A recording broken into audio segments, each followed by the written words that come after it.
अस्सलाम वालेकुम students, myself doctor Ahmed Abdullah Yusuf. तो आज हम 9th क्लास बायोलॉजी का चैप्टर नंबर 5 का जो हमने शुरू किया हुआ था उसका लास्ट टॉपिक देखते हैं, जिसका नाम है role of organ systems in homeostasis. तो ये टॉपिक हमें यह सिखाता है कि हमारे जिस्म के जो मुख्तलिफ निज़ाम हैं, यानी ऑर्गन सिस्टम्स कैसे आपस में मिलकर हमारे जिस्म का जो तवाज़ुन है वो उसको मेंटेन रखते हैं। तो इस टॉपिक का मकसद ये है कि यानी कि आप समझ सकें कि हमारा जिस्म हमेशा एक बैलेंस में कैसे रहता है, यानी दर्जा हरारत या जो इन्वायरमेंट है या दिल की धड़कन है, सांस लेने की रफ्तार जो है, ब्लड का पीएच लेवल और एनर्जी वगैरह, ये सब जो है वो कैसे ठीक रह सकते हैं। तो ये सारा कुछ होम्योस्टेसिस ही कहलाता है। यानी कि अगर मैं सादा अल्फाज में इसको एक्सप्लेन करने की कोशिश करूँ तो उसका मतलब, होम्योस्टेसिस का मतलब ये है कि जिस्म के अंदरूनी हालात का एक जैसे रहना। यानी बाहिर एनवायरनमेंट या बाहर के हालात जैसे मर्ज़ी बदल भी जाएँ, लेकिन अंदरूनी हालात का एक जैसे रहना कोशिश करना, नो डाउट माइनर चेंजिंग आती हैं। चलिए हम शुरू करते हैं अपने टॉपिक को। तो nervous system and endocrine system regulate and coordinate activities such as heart rate, respiration and metabolism. कह रहा है कि नर्वस सिस्टम और एंडोक्राइन सिस्टम दिल की धड़कन, सांस लेने और मेटाबॉलिज्म जैसे कामों को कंट्रोल करना और आपस में जो है ना वो कोऑर्डिनेट करते हैं। ये हमारे इर्द गिर्द माहौल में होने वाली तब्दीलियों का भी रिस्पॉन्स देते हैं, respond to changes in the environment. तो यानी हमारा दिमाग और नर्वस सिस्टम जो है ये सारा मिलकर ये फ़ौरन पैगाम भेजता है। जैसे ही हम कोई सी चीज़ को, आपने देखा होगा कि किसी गर्म चीज़ को छूते हैं तो हाथ फ़ौरन पीछे खींचे जाता है। तो ये सारा कुछ जो है वो अच्छा, अब एंडोक्राइन सिस्टम कहते हैं यानी हार्मोन्स का निज़ाम। ये आहिस्ता मगर लंबे वक़्त तक जो है वो जिस्म को बैलेंस रखता है। हार्ट रेट कहते हैं दिल की धड़कन को, रेस्पिरेशन कहते हैं साँस लेने के अमल को। तो मेटाबॉलिज्म कहते हैं जिस्म के अंदर खुराक को तवानाई में बदलने का जो प्रोसेस है ना, जो अमल है, उसको कहते हैं मेटाबॉलिज्म। ये दोनों सिस्टम्स मिलकर जिस्म को जो है वो हर सूरत-हाल में तैयार रखते हैं। तो आगे देखते हैं, respiratory system ensure that the body receives enough oxygen for cellular respiration. तो रेस्पिरेटरी सिस्टम ये यकीनी बनाता है कि जिस्म को इतनी ऑक्सीजन मिले कि हर सेल जो है वो सांस ले सके। तो it also expels excess carbon dioxide from the body. तो ये जिस्म में जो इजाफी कार्बन डाइऑक्साइड है उसको भी बाहर निकालता है।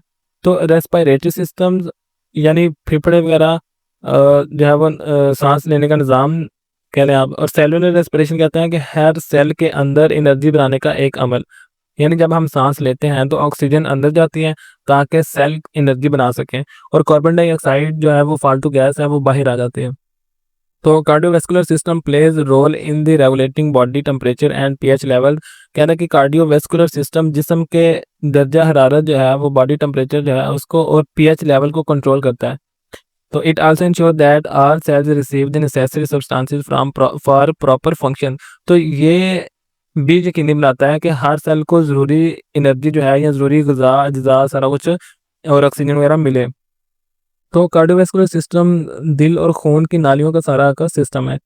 तो ये ब्लड के ज़रिए या खून के ज़रिए जो है ना वो पूरे जिस्म में जो हमारा दर्जा रहता है या जो टेम्परेचर है उसको नॉर्मल रखता है। तो पीएच लेवल मतलब खून का जो एक तदाबियत का लेवल है उसको कह रहे हैं। तो जो ब्लड है हमारा या जो खून है ये हर सेल तक ऑक्सीजन और खुराक लेकर जाता है ताकि जिस्म जो है वो ठीक तरीके से काम कर सके। तो देखा आपने कि कैसे nervous system, endocrine system, respiratory system, cardiovascular system ये सब जो है एक टीम की तरह काम करते हैं ताकि हमारा जिस्म एक जैसा और सेहतमंद रहे। यही असल में होम्योस्टेसिस है। तो digestive system works for proper distribution of nutrients to cells for energy growth and repair. तो कह रहा है कि डाइजेस्टिव सिस्टम खुराक को हजम करता है, उसके बाद ग़िज़ाई अज्जा जिन्हें न्यूट्रिएंट्स कहते हैं को हर सेल तक पहुंचाता है ताकि एनर्जी ग्रोथ हो, यानी कि एनर्जी मिले, नशोनुमा यानी कि ग्रोथ हो, और फिर रिपेयर यानी कि मरम्मत वगैरह भी उसका अमल भी चल सके। तो डाइजेस्टिव सिस्टम बेसिकली हमारा जो हाज़मे का निज़ाम है जिसके अंदर मुँह, मैदा, आंतें वगैरह आ जाती हैं, ये खुराक को छोटे हिस्सों में तोड़कर खून में शामिल करता है। तो फिर खून ये न्यूट्रिएंट्स जो हैं वो हर सेल तक लेके जाता है। सेल इनसे एनर्जी बनाते हैं, नए टिश्यूज़ बनाते हैं, यानी कि ग्रोथ होती है इनकी, और फिर जो ख़राब हिस्सा होता है उसको ठीक करते हैं, यानी कि रिपेयरिंग वगैरह का भी काम होता है। तो न्यूट्रिएंट्स के अंदर vitamins, minerals, proteins, carbohydrates, fats ये सारा कुछ आ जाता है। ये जिस्म के लिए एनर्जी और सेहत का एक बुनियादी, आप समझ लें कि जैसे ईंधन है। तो आगे हम देखते हैं, muscular and skeletal system help to maintain body posture, support and movement. यानी जो मस्कुलर और स्केलेटल सिस्टम जिस्म को सीधा रखना यानी कि पोस्चर को और सहारा देता है, सपोर्ट करता है और मूवमेंट और हरकत फराहम करने में मदद करते हैं। यानी मस्कुलर सिस्टम जो है वो पट्ठों का निज़ाम अगर मैं उर्दू में कहूँ, तो स्केलेटल सिस्टम जो है वो हड्डियाँ और जोड़ वगैरह इनका जो जितना भी निज़ाम है, तो हड्डियाँ ढांचा बनाती हैं और पट्ठे जो हैं या मसल जो हैं वो इनको हरकत देते हैं। तो इसी वजह से हम सीधा खड़ा हो पाते हैं या बैठते हैं या चलते हैं। तो पोस्चर कहते हैं कि जिस्म की सही पोजीशन, यानी जिससे हम आराम से खड़े या बैठ सकते हैं। तो आगे देखते हैं, urinary system eliminate waste material from the body, यानी कि जो यूरिनरी सिस्टम है जिसम से फालतू जो वेस्ट मटेरियल है या फालतू मटेरियल जो है उसको बाहर निकालता है बॉडी से। और it also regulate water and salt balance in body tissues, ये जिसम के टिश्यूज में पानी और नमक यानी कि साल्ट वगैरह इनका भी जो तवाज़ुन है उसको मेंटेन रखता है। तो in this way it maintains blood volume, blood pressure and pH level. तो इस तरह ये ब्लड की मकदार, ब्लड वॉल्यूम, ब्लड प्रेशर को और फिर पीएच लेवल को नॉर्मल रखता है।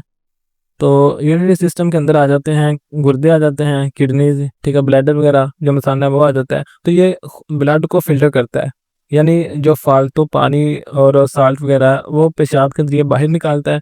और पानी और साल्ट की मकदार दुरुस्त रहे तो ब्लड की जो मकदार है, जो ब्लड वॉल्यूम है और ब्लड प्रेशर भी ठीक रहता है। तो पीएच लेवल कहते हैं कि खून की तेजाबियत, यानी अगर ये कम या ज़्यादा हो जाए तो सेहत को नुकसान पहुंचता है। तो ब्लड प्रेशर कहते हैं कि खून का बहाव, जो नर्व्स के अपना जो खून का बहाव होता है, जो वेन्स या आर्टरीज, यानी कि जितना दबाव डालेगा उसी हिसाब से ब्लड प्रेशर उसको कहते हैं या वो बढ़ता है। तो integumentary system act as a barrier to protect the body from external factors. तो कह रहा है कि इंटेगुमेंट्री सिस्टम जो है वो जिस्म को बाहर के नुकसानदार असरात से बचाने के लिए एक बैरियर का काम करता है। It also helps to regulate temperature through sweating. तो ये पसीने के जरिए जिस्म का दर्जा हरारत भी कंट्रोल करता है। तो इंटेगुमेंट्री सिस्टम कहते हैं बेसिकली जो हमारी स्किन हो गए, हमारे हेयर यानी कि बाल हो गए या नाखून, नेल्स वगैरह, यानी कि जिल्द, बैक्टीरिया, धूप, ठीक है, जहरीले केमिकल्स जितने भी इन्वायरमेंट में होते हैं या चोट से जिस्म को बचाती है।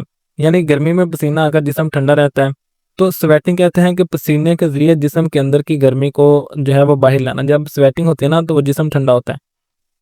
तो अब यहाँ पर जो शॉर्ट क्वेश्चन जो इम्पोर्टेंट बन सकते हैं हम उनको भी देख लेते हैं। यहाँ पर सबसे पहले तो आ जाता है कि होम्योस्टेसिस को जो हमने लास्ट टॉपिक में डेफिनेशन देखी थी, हर टॉपिक की डेफिनेशन तो इम्पोर्टेंट होती है, ये आपने देखनी है। उसके बाद ये जो रोल ऑफ ऑर्गन सिस्टम, ये भी शॉर्ट क्वेश्चन में पूछा जा सकता है कि यानी कि रोल ऑफ ऑर्गन सिस्टम, उसमें 2-3 आपने एक्सप्लेन करने होंगे, या नर्वस सिस्टम का होम्योस्टेसिस में क्या रोल है, ठीक है। और ये भी शॉर्ट क्वेश्चन बन सकता है कि एंडोक्राइन सिस्टम की कैसे जो है ना वो कैसे दिल की धड़कन और मेटाबॉलिज्म कंट्रोल करता है एंडोक्राइन सिस्टम, ठीक है। सेलुलर रेस्पिरेशन क्या है, कार्डियोवैस्कुलर सिस्टम और जो है वो बॉडी टेम्परेचर कैसे कंट्रोल करता है। था आपने कि कितना आसान टॉपिक था ये वाला। तो आज हमने ये वीडियो पूरी अगर आपने ध्यान से सुनी है तो हमेशा से आपके लिए कोई मुश्किल नहीं रहा होगा। तो आप सबसे गुजारिश है कि वीडियो को लाइक करें, शेयर करें, कमेंट्स लाजमी करें अगर कोई चीज़ आपको समझ नहीं आई तो, ताकि आपको 9th क्लास बायोलॉजी के और भी जो है वो आसान करके लेक्चर मिल सके। तो बेस्ट ऑफ लक, मिलते हैं इंशाल्लाह नेक्स्ट वीडियो में। अल्लाह हाफिज़।